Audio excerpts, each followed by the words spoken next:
ቤታችንን የማይወድ ሰው ሊገባው አይችልም። ቅዱስ ያዕቆብ ዘስሩግ ያለው አንድ ነገር አለ።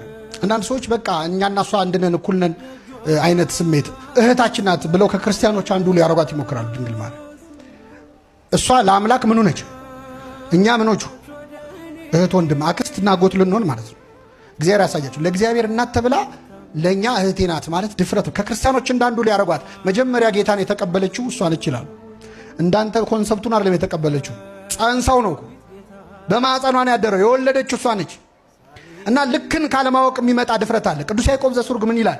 ጆሮ ለማይሰማ ሰው ምንም ጆሮ የማይሰማ ከሆነ በነጎድጓድ ድምፅና በሹክሹክታ መሃል ምንም ልዩነት የለም፣ ያው ናቸው።